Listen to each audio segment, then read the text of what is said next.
Okay, I'm out here this morning with the Antigravity A1 because the April update, firmware update has come out. I had the beta update, and if you watch this video over here, you will see I showed everything in the update. But at that time, my update was beta, and some of the features were working, but not that well, especially the bypass feature. Should go around the Jeep. I'm just going straight at it. Look at my little thing. Come on, bypass, bypass, bypass.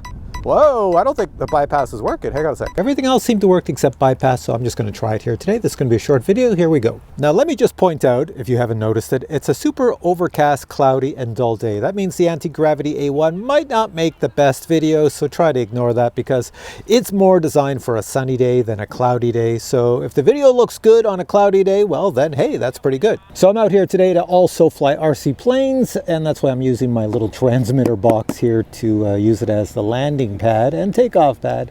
And since I have the latest firmware, it has to also update the battery, so I put a battery in the drone and the firmware is not up to date. So you can see right here on the goggles, it is updating the firmware on the battery, which is in the drone.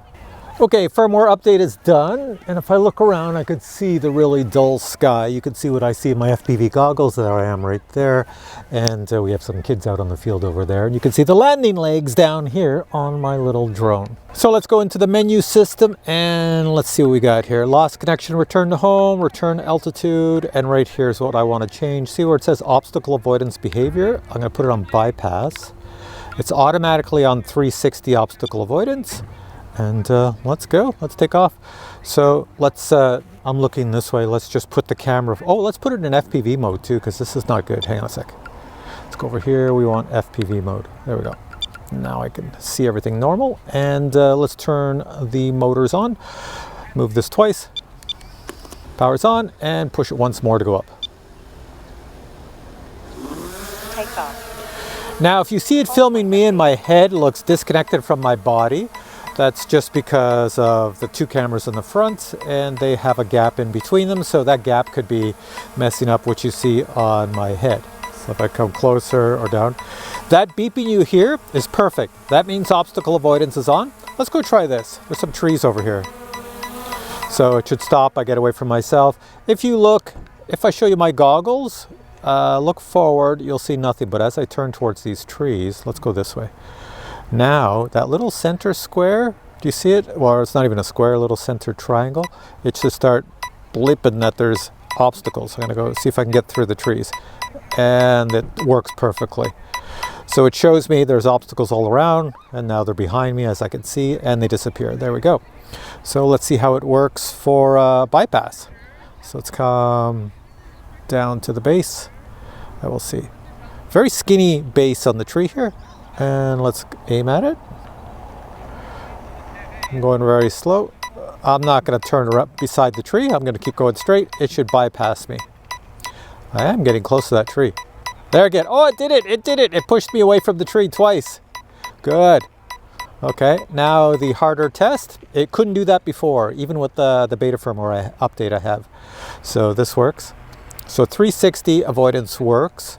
And let's try the bypass. This is where it failed last time. Coming at my Jeep. Let's go like this. And let's get it. Okay, now we'll go straight at my Jeep. Nice and slow.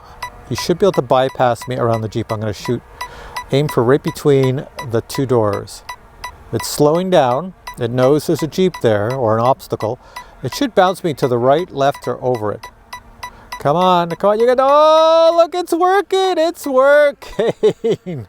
Yes, finally, okay. Well, I'm pretty impressed then, because that was one of the problems with the last beta update, which was only in beta, and they told me things may not work perfectly, but that works fine. So that's pretty good. That's pretty much all I wanted to test out here. I think they have another feature. Let me just see, what else did they add to this thing? For features, we got all that, blah, blah, blah, the flight sim, camera, or display lights, customizable buttons. No, don't need the defog today, return to home. There's my map.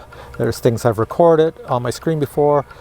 I don't know, maybe Sky Genie? Maybe they added something there because that's their quick shots. So let's try their quick shots here. What do they have? They have orbit, anti-gravity, line, fly away, ascend. Let me just move some of these up. Oval, Yeah, that's good. We don't need the quick shots. They all look to be the same as before. This is full 360 obstacle avoidance on. Let's see if I can fly through these trees, if it's going to let me go through. Bypass and everything.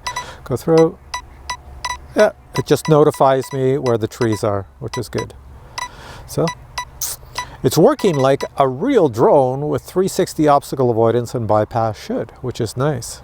So much less chance of someone actually destroying this now, crashing into something, because it sees everything around it, which is really good. Now, I just want to point out that I did try the new firmware flying indoors, and I noticed that it does fly more stable indoors.